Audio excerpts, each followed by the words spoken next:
Dunia sedang tidak baik-baik saja. Krisis global, inflasi tinggi, konflik geopolitik, dan ketidakpastian ekonomi terus menghantui banyak negara. Namun di tengah kondisi tersebut, Indonesia justru menunjukkan ketahanan ekonomi yang relatif kuat. Lalu, bagaimana Indonesia bisa bertahan? Inilah yang akan kita bahas dalam video ini. Sejak pandemi COVID-19, krisis global tidak benar-benar berakhir. Perang Rusia-Ukraina, konflik Timur Tengah, perang dagang Amerika Serikat dan Cina, serta kebijakan suku bunga tinggi di negara maju membuat perekonomian global semakin tidak stabil. Pertumbuhan ekonomi dunia pada tahun 2025 bahkan diproyeksikan hanya sekitar 3%. Kondisi ini sangat berisiko bagi negara berkembang, termasuk Indonesia, yang masih bergantung pada ekspor komoditas dan arus modal asing. Oleh karena itu, ketahanan ekonomi menjadi isu krusial, bukan hanya soal bertahan, tetapi juga soal kemampuan beradaptasi dan tetap tumbuh. Penelitian ini bertujuan untuk menganalisis ketahanan ekonomi Indonesia dalam menghadapi krisis global periode 2023 hingga 2025. Analisis dilakukan melalui 3 pilar utama, yaitu: pertama, fundamental ekonomi makro; kedua, sinergi kebijakan fiskal dan moneter; dan ketiga, transformasi struktural ekonomi. Ketiga pilar ini dianalisis secara terintegrasi untuk melihat bagaimana Indonesia menjaga stabilitas sekaligus mendorong pertumbuhan jangka panjang. Penelitian ini menggunakan pendekatan kualitatif deskriptif. Data yang digunakan merupakan data sekunder seperti laporan resmi pemerintah, Bank Indonesia, Badan Pusat Statistik, serta publikasi lembaga internasional dan jurnal akademik. Teknik analisis yang digunakan adalah studi literatur dan analisis konten dengan fokus pada periode krisis global 2023 hingga 2025. Hasil penelitian menunjukkan bahwa fundamental ekonomi Indonesia relatif kuat.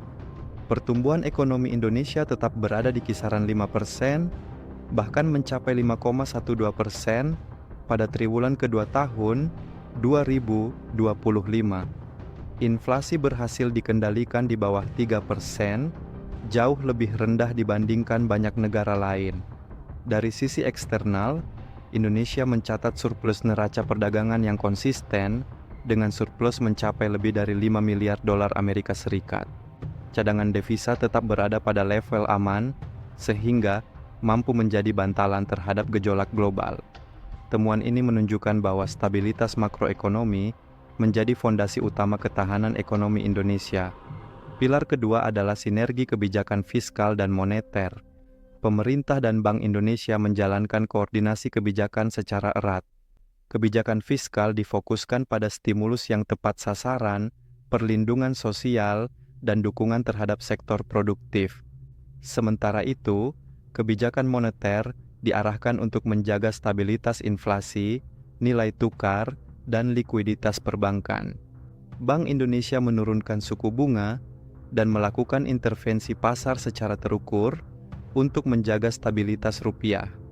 Sinergi ini terbukti efektif dalam menjaga daya beli masyarakat, meningkatkan investasi, serta menjaga kepercayaan investor di tengah ketidakpastian global. Pilar ketiga adalah transformasi struktural ekonomi. Indonesia tidak hanya bertahan, tetapi juga melakukan perubahan struktur ekonomi. Salah satu strategi utama adalah kebijakan hilirisasi sumber daya alam.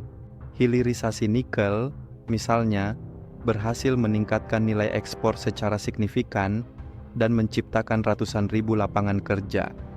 Pada tahun 2023 saja, nilai ekspor hasil hilirisasi mencapai lebih dari 500 triliun rupiah. Selain itu, pembangunan infrastruktur, peningkatan kualitas sumber daya manusia, serta penguatan industri manufaktur dan jasa menjadi kunci ketahanan jangka panjang. Transformasi ini bertujuan mengurangi ketergantungan pada komoditas mentah dan meningkatkan daya saing global. Berdasarkan hasil penelitian, dapat disimpulkan bahwa ketahanan ekonomi Indonesia menghadapi krisis global dibangun melalui interaksi tiga pilar utama. Fundamental makroekonomi yang stabil menjadi fondasi, sinergi kebijakan fiskal dan moneter menjaga stabilitas dan momentum pertumbuhan, serta transformasi struktural memperkuat ketahanan jangka panjang. Meski demikian, tantangan masih ada, seperti ketergantungan pada sektor primer, disparitas regional, dan risiko perubahan iklim. Oleh karena itu, penelitian ini merekomendasikan perluasan hilirisasi, reformasi regulasi, dan investasi berkelanjutan pada sumber daya manusia. Ketahanan ekonomi bukan sekadar bertahan dari krisis, tetapi kemampuan untuk tumbuh lebih kuat setelah krisis. Demikian pembahasan mengenai ketahanan perekonomian Indonesia menghadapi krisis global. Semoga video ini dapat menambah wawasan dan pemahaman kita tentang pentingnya kebijakan ekonomi yang adaptif dan berkelanjutan. Terima kasih.